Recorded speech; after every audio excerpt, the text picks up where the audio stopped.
Subscribe कीजिए। तुम पूछती है, इतनी अर्ज़ है कि जो लोग नमाज छोड़कर तावीज़ और दौरों में लग जाते हैं और जाली पीर और बापू ऐसे लोगों को वहम में डाल देते हैं कि तुम्हारा पैर किसी जगह पर गिर गया है और फिर ऐसे वहम में डालकर वो पैसा लेते हैं, तो आप ऐसा बयान कीजिए और इस तरह से नसीहत करें कि सबके दिलो दिमाग खुल जाए। देखिए, आजकल जो है सहर जादू के मामलात उरूज पर हैं। उससे जो है वो कुछ जाली बाबा लोग जो गंडे तावीज़ करते हैं, जिन लोगों ने लोगों को परेशान करने के लिए दुकानें खोल रखी है, तो चूंकि आदमी जब कहीं जाता है वो जिस्मानी मर्ज़ में भी मुब्तला होता है, तो भी लोग उसको कुछ न कुछ गंडे तावीज़ देते हैं। एक बात हमेशा याद रखने की है, आप जब भी डॉक्टर के पास जाओगे तो कितना भी ईमानदार डॉक्टर हो वो आपको दवा ज़रूर देगा। आप बीमार ना भी हो तो भी डॉक्टर दवा ज़रूर देगा, और जब किसी बाबा के पास जाओगे तो वो आपको तावीज़ ज़रूर देगा। मेरा अब तक की मेरी उम्र 33 साल है, 34वां साल शुरू है।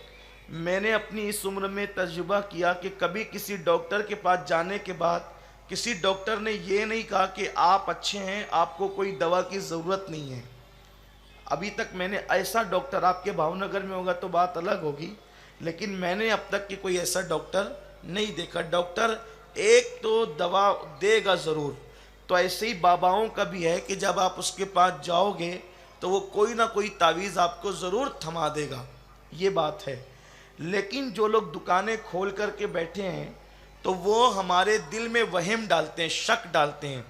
और याद रखना, बुज़ुर्ग लोग कहते हैं कि दुनिया में सबसे आसान काम है शक पैदा करना, और दुनिया में सबसे मुश्किल काम है शक को दूर कर देना। जब भी इंसान के दिल में शक पैदा हो तो जल्दी से शक निकलता नहीं है। और अगर बिल फ़र्ज़ हम पर किसी ने जादू भी किया है तो हमारे पास इतना बड़ा हथियार अल्लाह ने अता किया है कि उसके मुकाबिल में दुनिया का कोई जादू टिक ही नहीं सकता। सरकार गरीब नवाज रज़ी अल्लाह ताला के मुकाबले में पृथ्वीराज चौहान ने जयपाल जोगी को बुलाया।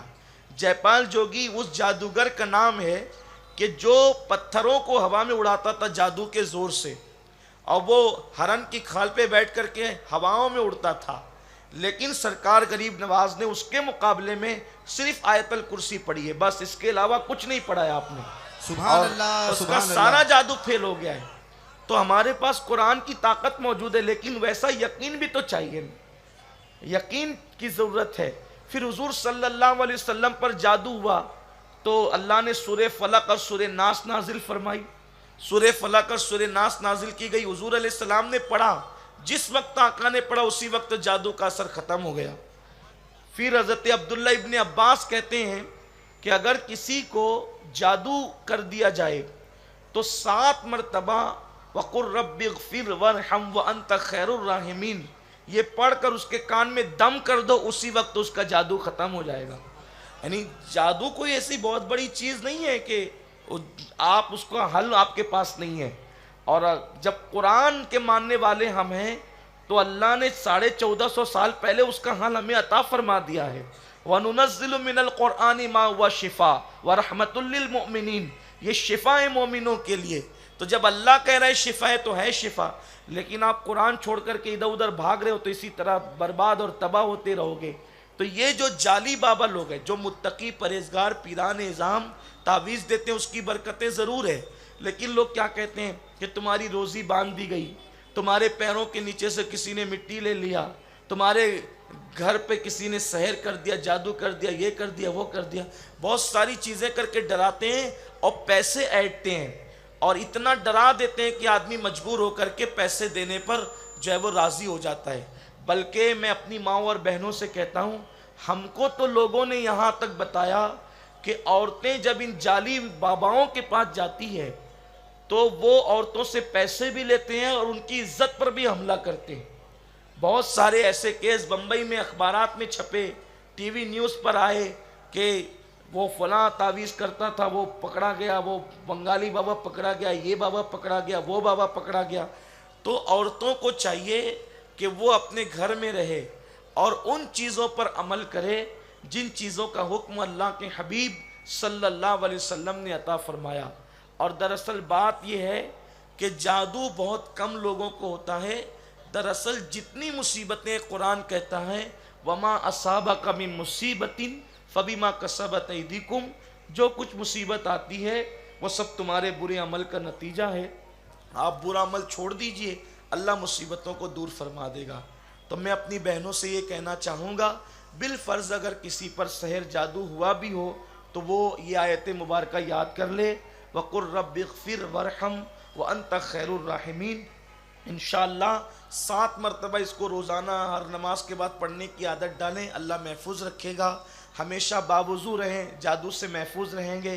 साथ ही साथ सोते वक्त चारों कुल पढ़ने, आयतल कुर्सी शरीफ पढ़ने, बच्चों पे दम कर दें तो इंशाअल्लाह तबारक व ताला और आप और आपका पूरा घराना सैर जादू से महफूज रहेगा इंशाअल्लाह। और जाली बाबाओं के पास, दुआ तावीज़ करने वालों के पास जाने से परहेज़ करें। अगर बहुत ज़रूरत पड़ ही जाए कि आपको तावीज़ चाहिए तो जो नेक मुत्तकी सादात किराम, उलमाए किराम, पीरान इज़ाम है, आप उनके पास जाएं और उनके पास जा कर के आप तावीज़, वो भी आप ना जाएं बल्कि आप अपने घर के मर्दों को भेजने की कोशिश करें और वो आपको तावीज़ ला कर के दे और आप उसको पहने। वरना सबसे बेहतरीन तावीज़ तो यही है, हर दर्द की दवा है सल्ले अला मोहम्मद, तावीज़ हर बला है सल्ले अला मोहम्मद। आप अल्लाह रसूल का ज़िक्र करते रहें इंशाअल्लाह। जब इन अस्कार की बरकत से इंसान अल्लाह के अज़ाब से महफूज हो सकता है तो इन अस्कार की बरकत से इंसान दुनिया की मुसीबतों से क्यों महफूज नहीं हो सकता। तो हम अपनी बहनों से यही गुजारिश करेंगे कि वो दीन की तरफ आएँ, जहालत से बचें।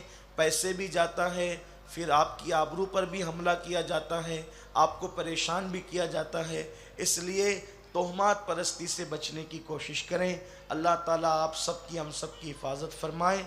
कुरान मुक़द्दस ऐसी किताब है जिसमें हमारी हर मुश्किल का हल मौजूद है। मिसाल के तौर पर अगर आपके रिस्क में बरकत नहीं होती तो आप सोते वक्त सूरह वाक़िया की तिलावत कर लें।